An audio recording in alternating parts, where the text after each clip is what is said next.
What's up, Dialed fam? Welcome to episode 213 of the Dialed Health Podcast. My name is Derek Teal. I'm a certified personal trainer who specializes in strength training for cyclists. Today, I'm joined by Lael Wilcox, who in 2024 rode around the world for the women's record of 108 days, 12 hours, and 12 minutes. It was a total of 18,125 miles and 630,000 feet of climbing, which means that on average, she rode 167 miles per day with 5,800 feet of climbing per day for not an average, but for 3.5 months straight.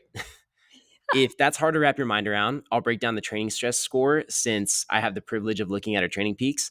The weekly TSS score averaged around 3,000. Anyone who tracks their own numbers will understand how that doesn't make sense. But for perspective, top gravel pros will do like 700 to 1,000 during race preps. So, Lael, I'm really stoked to dive into not only what prepared you for this physically, but also the logistics behind this lifetime achievement. Welcome to the podcast. Oh, so good to be here. And thanks so much for helping me, Derek. Absolutely. It's been really cool getting to know you since we started training together, which we'll get into later on this podcast. But we had the privilege of meeting at your premiere in Monterey. So cool. Yeah, so cool. Your book, by the way, is in the gym, which is signed, and I absolutely love that. And it just makes me want to know more about what really prepared you for this from the beginning. Like, I'm curious about your start in endurance, whether or not that was on bikes or in different sports, and then some major stepping stones into what you feel like prepared you for this around the world ride.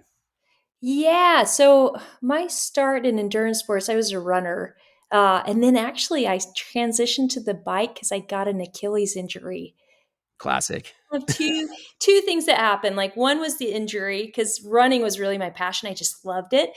And then I was so frustrated that I couldn't run that I started borrowing my mom's road bike and riding it the 2 days off I had every week as far as I could. The first ride was like 127 miles, then the next one was 224. The first ride?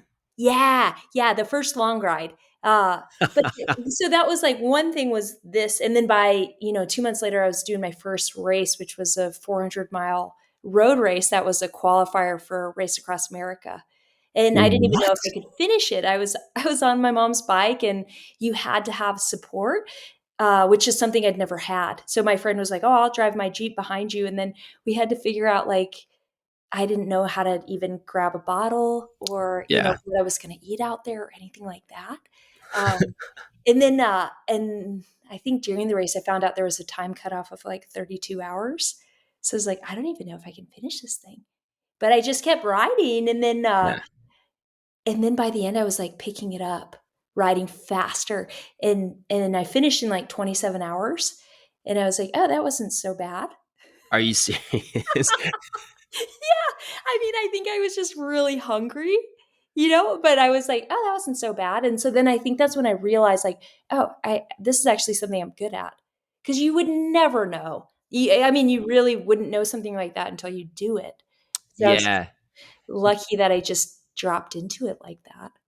Do you think that the fact you could ride without pain was like it made it comfortable and it made it like it made you almost like you said you were almost riding out of anger.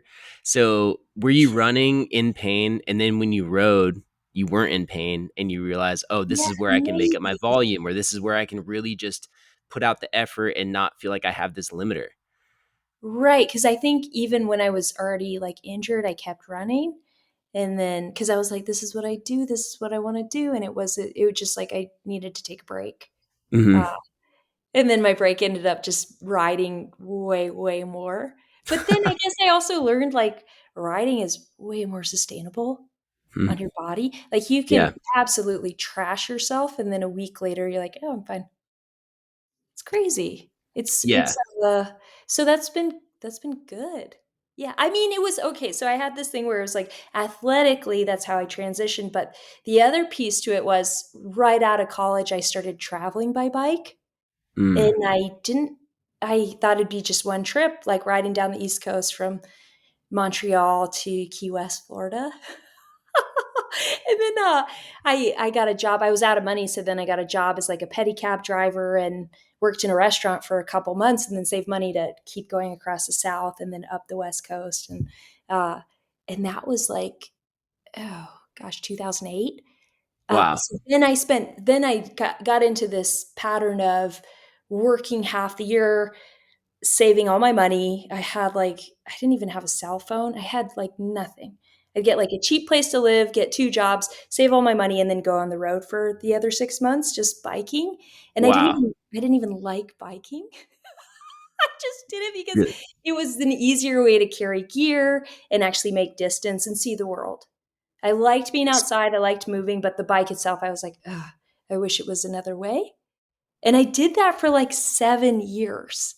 That's wild. Yeah, So the bike, was it, you kind of started as as a sport outlet to replace running, and right. then you saw, okay, I can go really far now. I can go see all these places. And But then did it not turn into a motorcycle or something no, more yeah, because because of just cost? Or so I'm the just, the transition athletically happened after all of this touring. So the oh, got it. touring was the first thing, but I'd Got bring it. running shoes with me, so I'd like ditch the bike and go for a run Yeah, that's rad. because I That's rad. really Like liked your break running. from But the I was bike was more like, endurance. the bike is like the means to get around, but what I really like to do is run. So then I was like traveling by bike, and then kind of at the end of that stint is when I uh, couldn't run anymore, and then I started riding really far. But I think I had this huge base of just traveling by bike, because I was Wow. riding like 50, 60 miles a day for like, 6 months a year.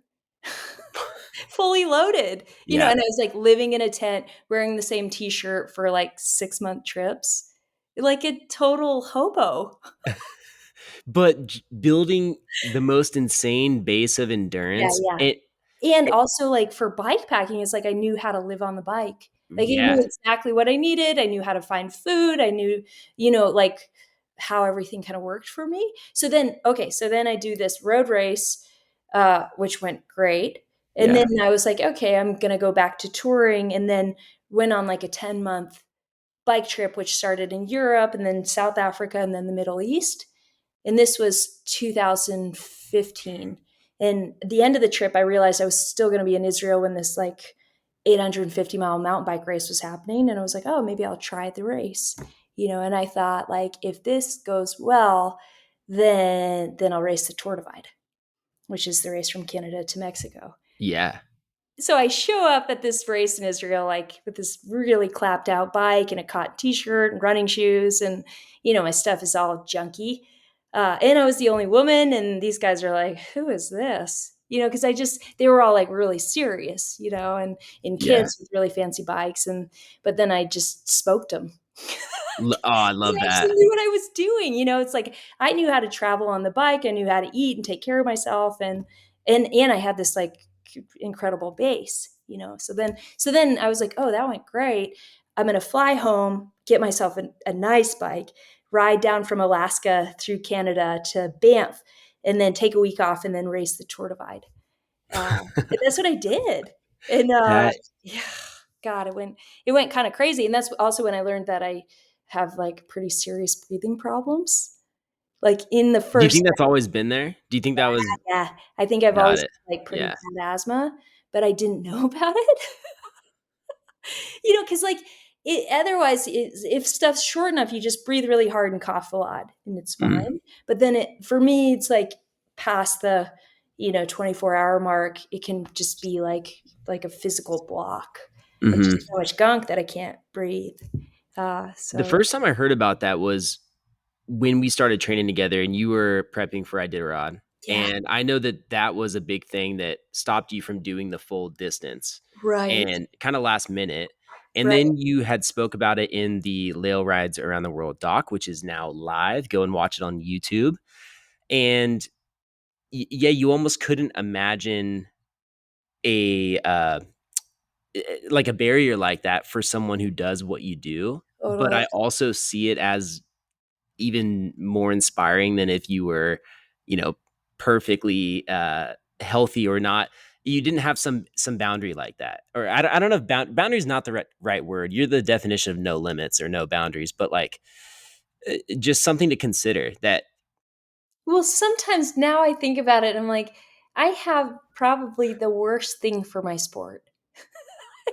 I can't breathe in like an Yeah. ultra endurance aerobic sport. That's Yeah. I'm like, why didn't I pick a different sport? Because I could take like my focus to something else.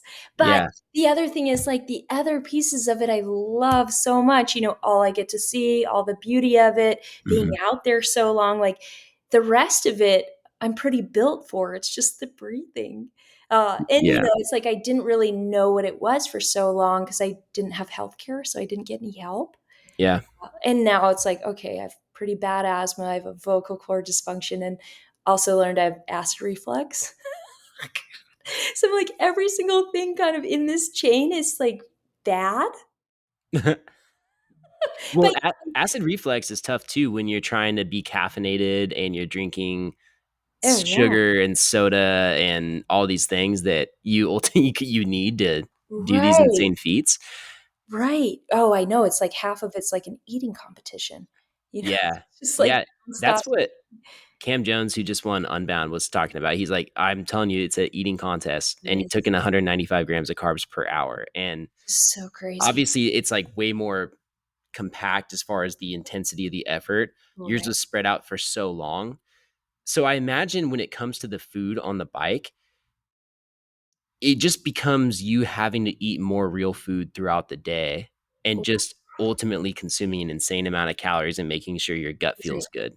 Right. And I Right. think that, now I've been doing it for like 10 years. So it's getting harder. Really. I'm so junk fooded out. It's like stuff I could rely on like earlier on. Now I'm like, I can't even look at that.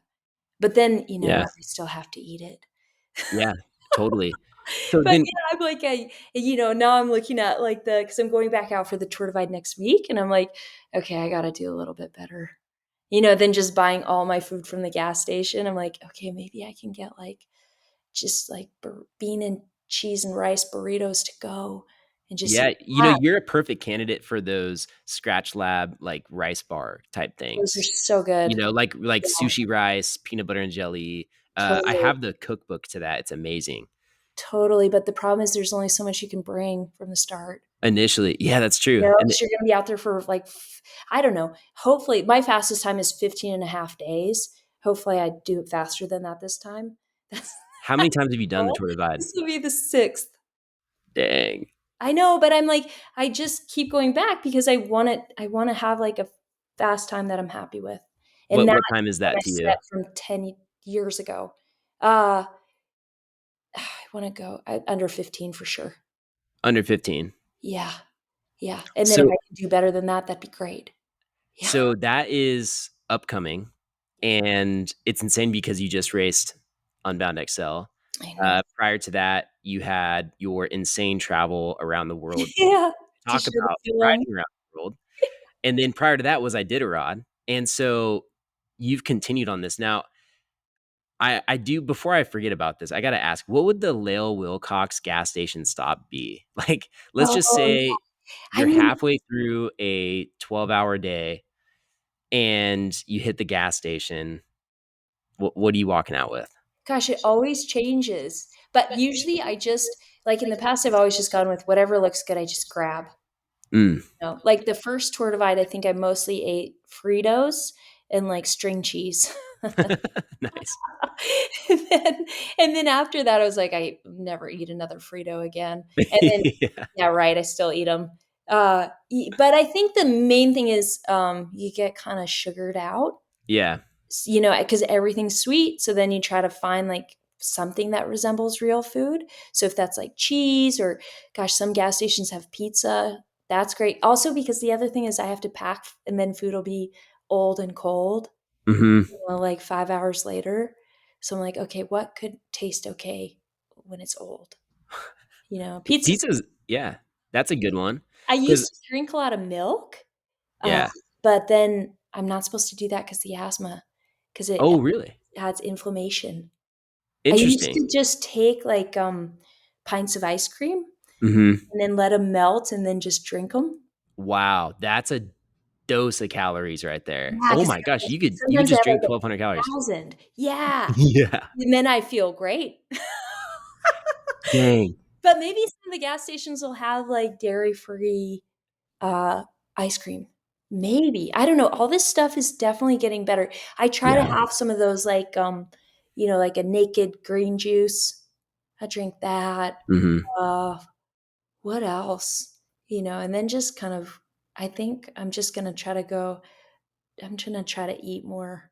Yeah. Are there any precautions? Like, you bring up the naked juice, so you'll try and get real food when you can just to not be sugared out. It sounds like you try and sneak in some vitamins or some micronutrients So, when yeah. possible. Yeah. So do you have any type of, supplements you bring to Mm. ward off sickness, like some immunity boosters? Do you have anything like that that you do?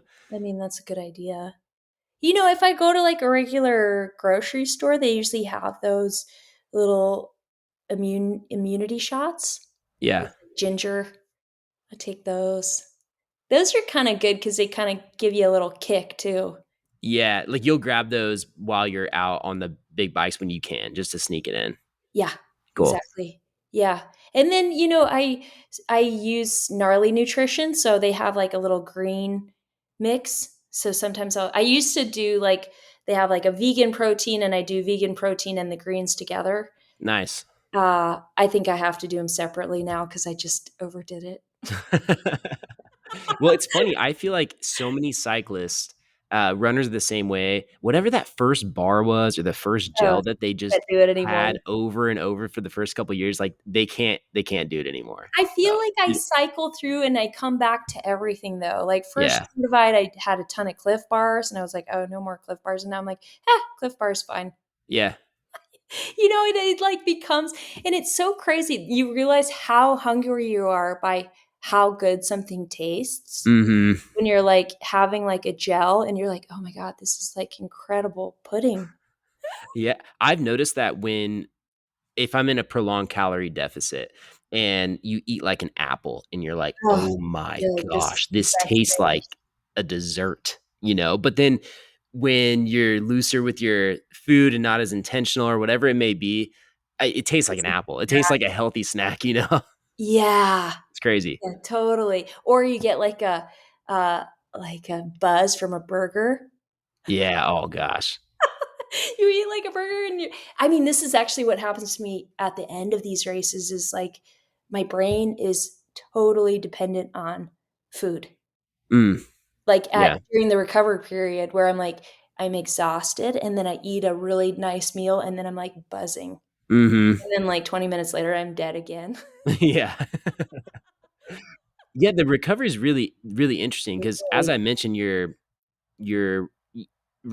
it's not like you're riding for 3 months and taking 3 months, like, completely off, and Right. also seeing your training, you keep up with it, like, your volume's insanely high, like, you do Yeah. 4 5-hour rides, you just got back from a 5-hour hike, and that's really, like, a normal day for you, which I imagine is required for you to have the base to just go out and do what you do, but is there any point where you're like, "I have to just not move for 2 weeks just to get my energy system or my hormones rebalanced or something?" Like, have you gone to that extent since you really started all the endeavors? No, but I think sometimes I end up just getting sick. Wow. Then I have to take time off because 'cause I'm sick. That Got it. happened, like, this spring after the Iditarod, I got just so sick. Like, I think wow, this is crazy. I raced the Iditarod, so it was like a 2.5-day effort with no sleep, and wacky because it's like the conditions are changing and it's cold and it's all white or it's all icy. Um, and then I had to really quickly jet down to Santa Barbara, California for a Rafa team camp. Mm. So I did that for the weekend and then I went back up to Alaska to keep touring the route with my friend. What? No way. Yeah, and then by the end of that, I think we were out there for a week and I was like, I gotta stop. That's like the equivalent of doing a really long, like, temperature therapy, like hot, cold plunge, but, like, 2 days at a time. I mean, I had s the thing is, like, the more I do this stuff, the more fun I have. Like, I'm like, Yeah. "Oh, I'm having, like, the time of my life," but then I, like, check in and I'm like, "Oh, my body is, like, really messed up." So then Wow. I got really sick, so I came home because I was like, I've gotta start recovering because 'cause we're gonna have to do this, like, film tour, and then I'm gonna have to start racing." So then I came home, and then I was, like, pretty sick, and so I took a week off. Then I started feeling good again, so then I go, like, ride Mount Lemon twice, and then I get, like, really sick again, and Hmm. go to Denver to meet with my breathing doctors, and then, like, with a bronchoscopy, found out I got swine flu, which Crazy. I was is following along through that. yeah, yeah. So then I had to, like, just chill out for, like, 2 weeks, which was probably overall, like, in the end, good. Good for, I mean, of course, good for my health and my recovery, but then also I think good for my fitness Yeah. because I just actually, like, stopped riding 500 miles a week. Yeah. Chilled out. So then, yeah, then that was good, and then we had, like, the film tour, so which was crazy travel. We did 12 screenings in, like, 6 weeks, and then they were, like, Around the literally around the world. Yeah, you and like, Europe or the US, West, and then East, and then Europe, and then up to Alaska, and then Colorado and Kansas. you kept up with the workouts that you could do, and I just wanna note this because I think it's, something that really anyone can apply to whatever their work travel situation is. Your ability to adapt. Like, you made that initial jump being like, "Okay, I wanna be a runner, but my body is saying no." So, you lean into riding and find out that this is this amazing skill set that you have from all this past experience with the gypsy lifestyle around the US.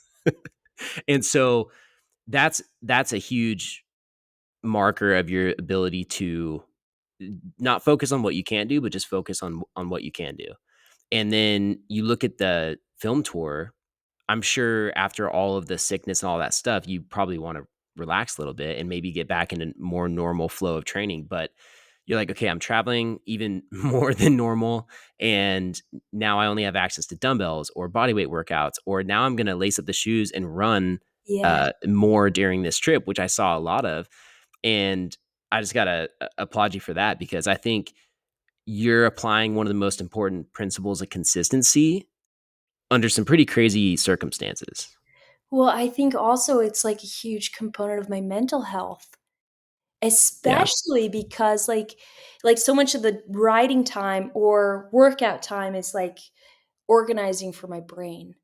It's like everything else that I do, it's like I have time to, like, kind of process that, think about it, and especially, like, how social the film tour was, I was like, "Okay, I've got half an hour to run now or an hour," or I started kind of building up through that, and that also was so much fun to do something different.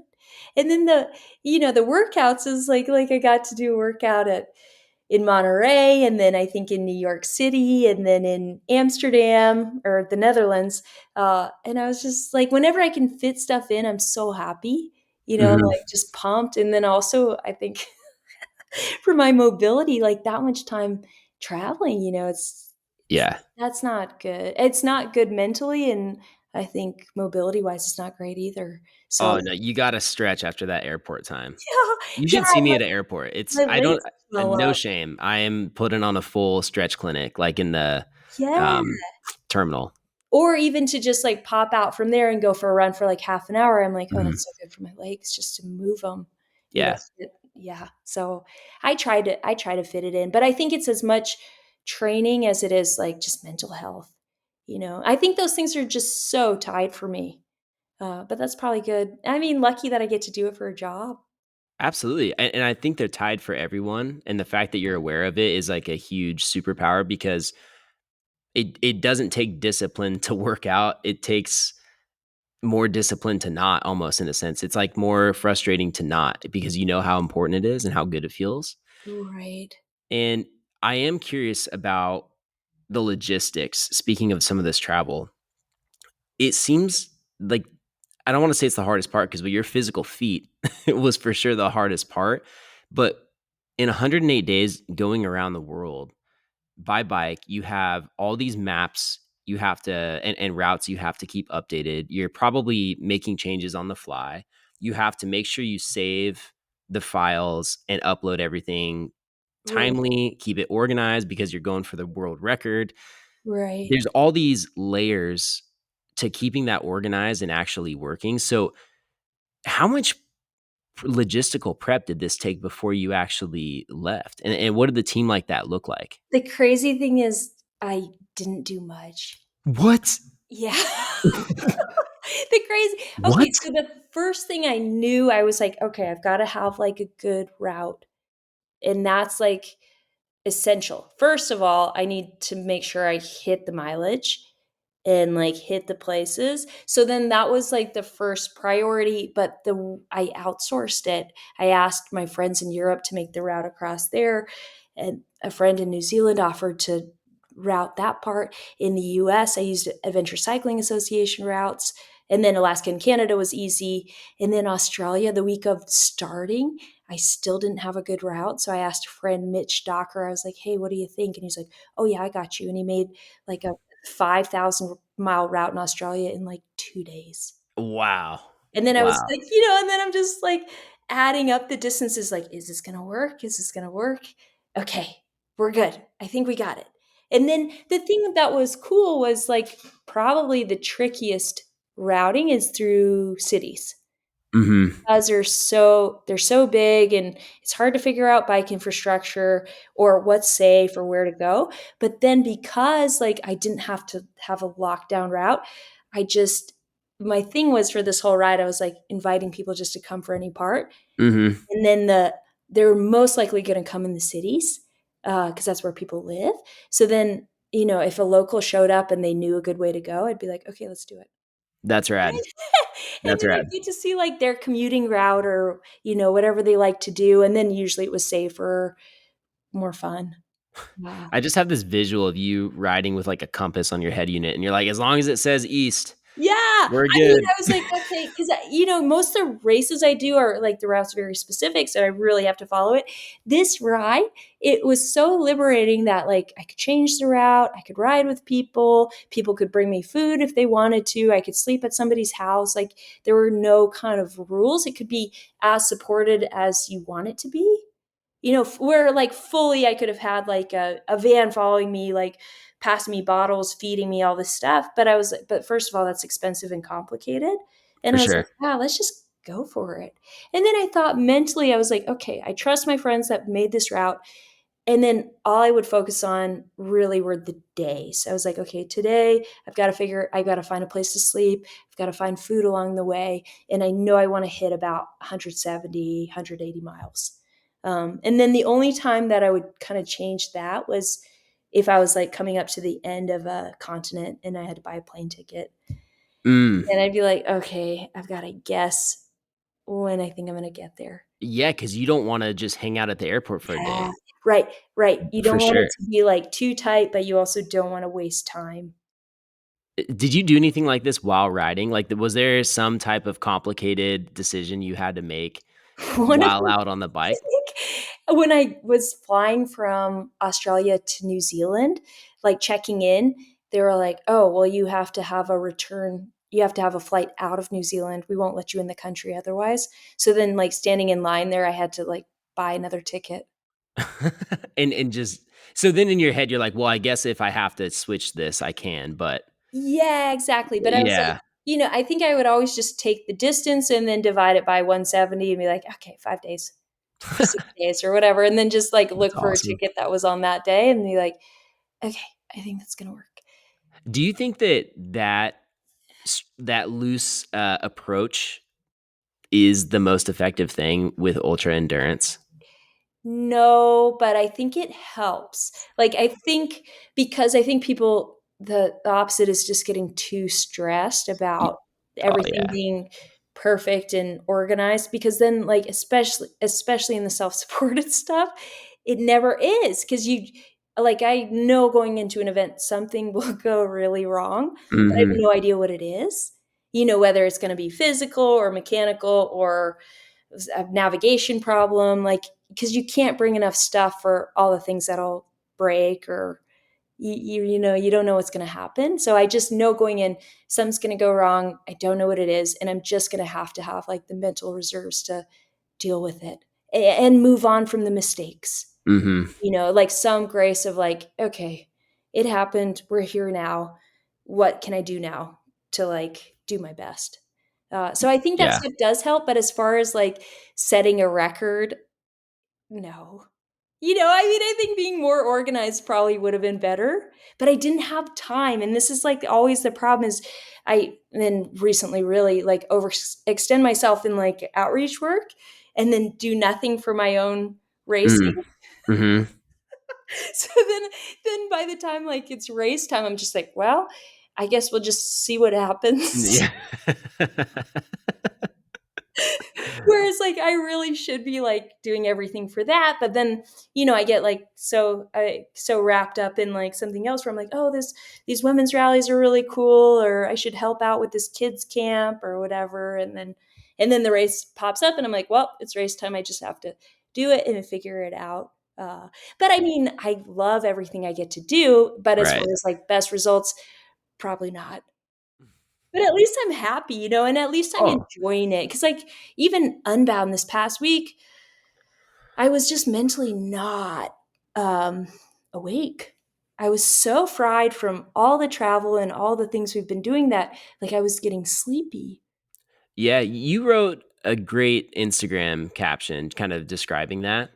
Mm. And it was interesting because I know Lachlan Morton had it almost seemed like he had a similar experience. Like maybe he had more stress and prep focused on that event, whereas you felt like just that deep down reserve to push wasn't there. Is that kind of what you mentioned? Well, I The just, gist of it? like, physically, I was riding great and fast, but I wasn't efficient resupplying. I wasn't alert in the night. Like I Mm. was like a zombie. But then my legs were working great and nothing hurt. So I was like, oh, what a waste. Because I have all this like physical ability and no like mental capacity. I was Interesting. maxed out. And that's never happened to me before. So I was like, oh, this is weird. Hmm. And I had no bite. I didn't care, like, competition-wise. I was, like, happy for all the people around me. Like people were passing you like, great job. One more position. Exactly, exactly. I was like, "Oh, great for them." I had 0 competitive edge. It just wasn't long enough. I mean, what was with 350 me, miles just though? doesn't cut it anymore. And then I like, days after, I was just kind of pissed at myself because I was like, "Hey, Mhm. wake up. This is your job. You were Mhm. supposed to perform and, like, compete, and you're just out there riding like it was a training ride." Which is, I mean, ultimately, that's what it was. Yeah, for you, I mean, but that's, I think, partially the mentality. It probably got you through the around the world and some of these other Right, insane, multi-day right, event. Well, Unbound XL's multi-day, but, things that are over a week long right. because, as you mentioned, more preparation could make things more efficient and help with the Right. performance side, but when you start obsessing over efficiency, Yeah, then it's so draining mentally, it could come back to bite you the same way, or so because you're not hitting those markers. yeah, and then it like stays with you, so it Right, right, seems and then like you, like, can't give yourself a break for, like, actually just doing your best. You yeah, just well, yeah, but also, I think that's what doing your best is, and you right, could right, say it in those longer things where it's like, there's no right. one moment where you're like, "I am physically performing at my best." It's like this really broad thing that you have to say, like, Yeah, "That 3.5 months was totally. my best." You know what I mean? I mean, I Cumulatively. used to just tell myself, like, every minute counts as much as any other minute. Whether you're riding fast or you're stopped on the side of the road, like, doing something for logistics, or they all count the same, you know? Yeah. So it's like, don't let that drive you crazy. Just know that you're always on the clock, you know? Interesting. So and that's what used to help me really do well because I wasn't that fit, but I was so mentally focused that I didn't never wasted time. Wow.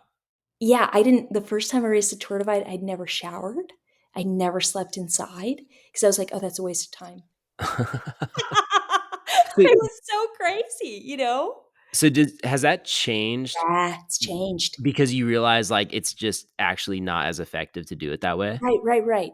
Yeah, because like also, I mean, like sleeping outside, you have to unpack, you sleep, you have to repack. You might not have gotten as good of rest, Mm, So then it's like, okay, now if I like check into a hotel, take a quick shower, and then really pass out for like 4 or 5 hours, then I'm like, it's a reset.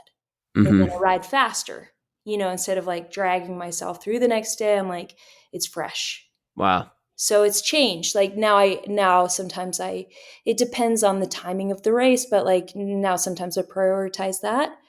Um, Is that the plan for a Tour Divide in the next week? I think maybe like every other night sleeping inside. Cause now also like when I started, I just had a flip phone and like nothing electronic.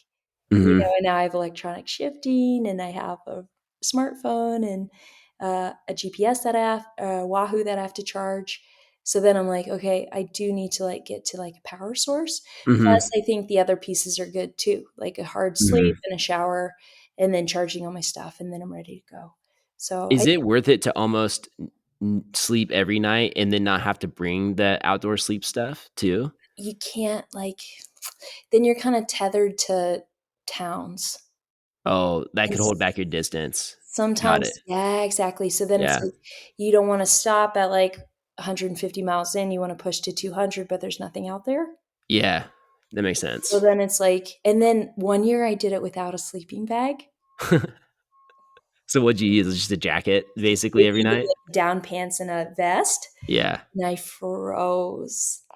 I was like, That's scary. That's after like like an hour and a half, I'd just be shaking on the ground. So then, like when I went into that, I thought, oh, that'll be good. Then I'll just pack up and go. But then it's like it's so bad for your recovery. oh, right. That makes sense too. And like all that energy you're expending just trying to keep warm, Yeah. besides the fact that you're a little concerned for your life, right? I mean, I wasn't even thinking about that. really? Okay. So has there ever been a Was point on any of cool. these where you are genuinely scared for your life? Like, we don't have to get into like traumatic I events or mean, yeah, anything, I but did ride, like, it was bad. 2 years ago, I raced it, and it was really because it was down to -40. Ugh, I can't even that's comprehend that. so cold.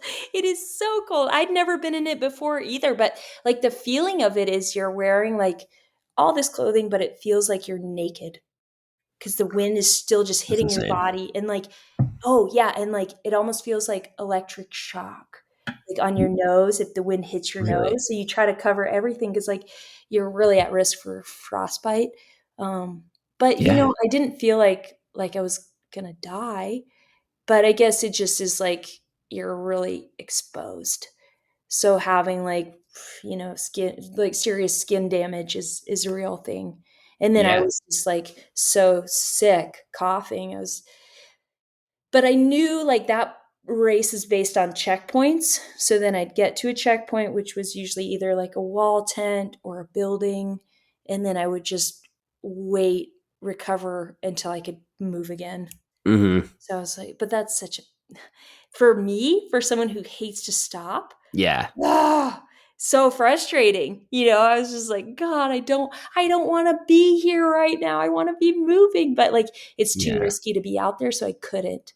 Um, I've never felt like at risk of like super risk of dying. I just feel sometimes I feel like I'm in a really diminished state. Mm. And then I'm like, okay, this is my functional state right now, and it's not good. I love that your comfort zone is just out moving while everyone else would be like, I don't want to be out moving anymore. I want to be in this warm cabin with the furnace. Yeah. And I saw some of the spots that you did the checkpoints in. It looked like you were having fun as you were like uncovering these places. But I think that's a, the big difference between you and a lot of people is that most people would get to that cabin and be like, I don't want to leave this place. Yeah. Whereas you're sitting in there like, I don't wanna spend another 15 minutes in here because I wanna get going. Yeah, I'm like, I just wanna get out of here. But, Yeah. that race taught me a lot about, like, this past time I had brought, like, camping meals with me, and then so I'd eat, like, these, like, 1,000-calorie camping meals, and then I felt, like, incredible for, like, the next 3 hours, Yeah. until I ran out of calories again. But like, taught me a lot more about, like, how nutrition like that can just affect performance. Oh, yeah, It's those have a lot of sodium in them too, which is probably great at good. that time. Yeah. Yeah, exactly. Exactly. So, yeah, I mean, but something like that, the summer or the warm weather racing, it's less like I know, okay, if I'm really tired, I can just sleep on the side of the road. It'll be fine. Yeah. Yeah. Dude, I absolutely honestly, it's motivating for me. It really is. Uh, and I won't even go into my own saga, but, like, I experienced so much fear in the last, like, year and a half after my injury, and there's these things I have to remind myself that not everything is life-threatening, and so that's almost why I asked that question because it does come to mind for me, and it's it's inspiring because it's actually logical, like, the way that you're looking at Right. it, it's not like you're, um not really considering reality, you're actually being more logical, being like, "No, no, no, like, I could really get frostbite, but I'm not gonna," I'm the not chance gonna of die. dying are very low, or Yeah, yeah. whatever it may be, or just the fact that, like, "Hey, I can sleep on the side of the road." Right. Like, I can just do that. I that that energy is that's what I wanna take from this moving forward, honestly. Right, and I think, like, I'm starting to experience more fear at home, sleeping in my bed at, like, 2 in the morning, I'll wake up and be like, like, Hmm. "Something's terrible is gonna happen," but then I think the main thing is when you're actually out there, you don't feel that kind of fear Oh, it's because you're great. actually, like, in reality where you're like, when something goes wrong, you just think, "How can I fix this?" Or Love "What that. can I do now?" Instead of, like, you don't feel I don't know, I don't feel scared when I'm actually out unless I'm in, like, really heavy traffic. Yeah. That's terrifying because that's actually, like, the biggest risk is that I'm gonna get hit by a car. Yeah, for sure. So, the For rest sure. of it, I'm like, "Oh, maybe I'll be pretty uncomfortable for a few hours." So, with the ride last year, was there any point that you felt like you may not complete it for some reason? And I know that there's a few moments in the documentary that you guys capture, which is incredible. But is there one that stands out to where you're like, this is the biggest thing I had to overcome to get this done?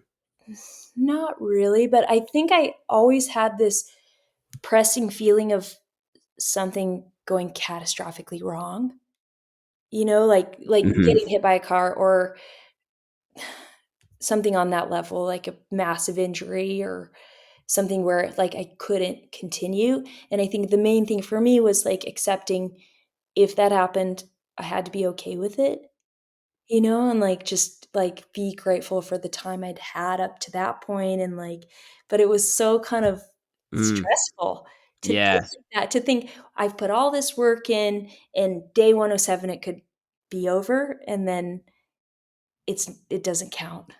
Yeah. But you accomplished it and Yeah. you already have your eyes set on doing it again faster. Yeah, yeah, yes, So, that's what is so wild to me because I think that, again, it's like, women's world record, it went how I wanted it to, uh, done, checked off the list. This is literally a lifetime achievement, and so how long was it after you finished it to where you're like, "Oh, I could do that faster?"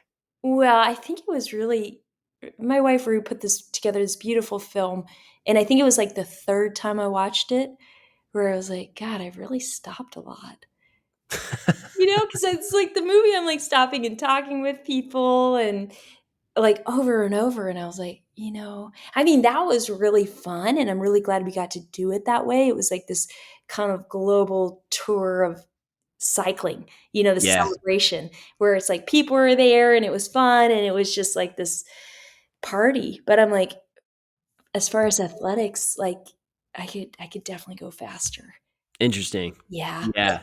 it would be a different approach. I wouldn't this past one, like, the route we designed was for beauty and for, like, going through interesting places, so all these mountain passes and all these major cities, and all of those take up more time, you They know? do, but there's these specific check marks that you have to hit, right? Like, do you Perfect. mind giving, like, a brief rundown on Yeah, what the route yeah. needs to I mean, do? it's pretty open, so you make your own route. It has to be at least 18,000 miles, and you have to either ride east or west and then hit 2 opposite sides of the globe. So for me, Madrid, Spain, and Wellington, New Zealand. And you can't do like major zigzagging east and west, but you can go north and south. Mm. So a lot of possibilities. And I think a lot of that is too because not everybody can go everywhere. Oh, okay. Yeah, it leaves the door open that for that way. Interesting. Right. Like with an American passport, I'm really, really lucky I can go a lot of places. But like right now, like the record from 2017, the men's record, he rode across Russia. I'm like, I can't do that right now. And that would be helpful to get the record, you think? Yeah, maybe, but I think more of like I probably can't do that. Let's see what is possible. Yeah. But I think like I climbed 630,000 feet or something like that. So Mhm. I'd probably have to make a flatter route. I like climbing a lot, but it's definitely not the fastest. And Right. going through the cities, it's like, 100 stoplights. So then it's like stop and go, stop and go. You never really get a flow. They're fun, but not fast also. So I'm like, okay, it has to be more like a countryside ride without all the mountain passes. And Interesting. then trying to find like direct flights between points because that's you waste a lot less time. Hey, I mean, I had like a layover in LA and it just felt weird because Yeah. it's like because I'm still on the clock, but I'm just like sitting there. Yeah. Oh my gosh, that's such a wild feeling. So it's funny because I asked you, I was like, do you think that the laid back approach is what works? And you're in the process of being like, how can I be more efficient? So it makes it, yeah, that makes sense as to why that's important for you right now. Absolutely. Yeah, yeah, and then I just think like this is it's not often in sports that women can get the overall. Hmm. In this one, I think it is totally possible. It's a really hard record. I think the average is like 230 miles a day. So I have to ride another 60 miles per day. But then when I think But about it's flat if it's flatter. it's Yeah. flatter, and the last time I rode 12 hours a day and then 12 hours off the bike, which is a lot of time off the bike for a record. So it's like if Hmm. I just kept riding 4 more hours per day, I would have hit that mileage distance or that mileage. 4 more hours per day. The perspective is amazing for most cyclists who the 4-hour ride is the big weekend ride. So I love the level that you're thinking at and the fact that you're like, "Dude, I could really get this overall record. It's possible." Yeah. Uh, it's really powerful, and you're also gonna have even more strength training in your system, which I really believe will help, just for overall durability. So I wanna ask, how has your body changed since you started strength training? It's been about, like, 3 or 4 months. You've been doing total body workouts a couple of days a week. Um, how do you feel? Oh, it's been awesome. Also, the thing that amazes me the most is that it's only like maybe 50 minutes twice a week Mhm. where I'm like, I'm so used to volume. I'm like, that's nothing. It's And like then a actually it makes refresh, a yeah. huge difference where I'm like, wow, I can add that tiny little thing in and then just feel so much stronger on the bike. Just like my core engagement, my posture on the bike, pushing the bike for the Iditarod, I was like, world Mhm. of difference. I think that was the thing you initially reached out about. You're like, "I'm gonna be moving this, like, 60-pound bike through the snow, so Right, I know my arms need to be stronger." right, But so you noticed it there, and then you've seen the benefits everywhere. totally, Yeah. totally. Do And you I do you was have a just favorite workout yet? amazed. Well, the stuff I like the most is with the weights. But then Yeah. since I've been on the road, I've been just doing body weight stuff, which is great too. I'm like, anything I can do is great, but I do like the weight Yeah. workouts the best. That's rad. I Yeah, love that. Well, it's been so cool seeing you incorporate that and then the reality that it's this small amount of commitment that gives you return everywhere else. And definitely. my favorite thing about one of my favorite things about strength training is that the benefits you get from strength training, you cannot get from more time on the bike. Right, And so but it helps your riding. So it's interesting like there's more time on the bike doesn't solve everything. And I think right, you investing that small amount of time, especially by your standards, will also prolong how long you can do this into your life without a doubt. Just from the bone density, the muscle mass, the stronger tendons, ligaments, it's an exciting thing to see you include at this time, where you just had this incredible feat, but you plan on doing so much more. So props to you for making it a priority. Well, it's a huge help to me that you just make a great workout that I can just follow because I have absolutely no idea what to do. It's like I've Yeah, been really firmly into yoga since I was like 16, which is excellent. which is great. I think also, Yeah, especially considering what I do for my hips, for my back, for everything, but it's still not the same. no, you You need know? both. Yeah, you need both. It's Exactly. why I incorporate so many mobility, like so much mobility into my strength work, Yeah, is because I'm not going to assume that everyone's also doing yoga. you should. So, yeah, Yeah, absolutely. I mean, I still stretch for 20 minutes every night on top of all the other stuff I do. right. And again, it's like you really need, you want to do everything, but at some point in your life, you got to start loading up your body so that you can get that response to be more robust, more durable. You just have to get weight on your body. I mean, I think it's also made me faster. This is crazy too. I'm actually like Yeah. I'm 38 and I'm faster than I've ever been, and I didn't know that was possible. And I think the around the world that was like just basically worked as like a huge fitness training block. It's just Excuse really me. The crazy. fact that you absorbed it is insane. Because I feel like would most people get less fit? I don't know. Probably, I don't know. You absorbed it. That's a big deal. Yeah, I thought it was just gonna like destroy me. But Right. then actually by the end of it, I loved riding. It was faster than I'd ever been. But I think a lot of it was the sleep. It's like I slept 7 hours a night. So Yeah. and I was, like, really disciplined about that, and that actually made me feel good every day. But then, then after that, now I'm working on strength training, and I'm just, like, building, which I'm like, Love "This is that. so cool," It because I is didn't so know it was possible, I didn't know I could get faster and feel better. So because you always think it it's gonna go the other way. So sky's the limit. It's really cool to see you so hungry after doing so much. And I think that your mentality is something that everybody can take into their own life, like no matter what physical endeavor they're doing or what their job looks like or day to day or whatever they're enduring. I yeah. think it's cool for you to show yourself, to show everybody that you can hit your goals and then absorb it and then set bigger goals and Yeah. I keep mean, I going. didn't expect that though, you know? Sick. I wasn't like, "Oh, yeah, this will be, like, the first attempt."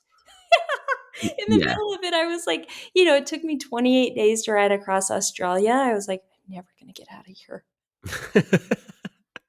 Yeah, that looks like it would be crazy mind numbing.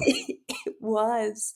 It was. I was like, Yeah. "Whoa, this place is way bigger than I thought."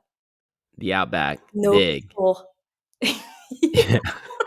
And it was winter. It was like, "Oh god, this is so hard." Yeah, that's true. Yeah, you're good. It always you just imagine it's hot That's there what I all the thought, point. it's like Yeah, right? hot and sunny all the time. Yeah. It wasn't.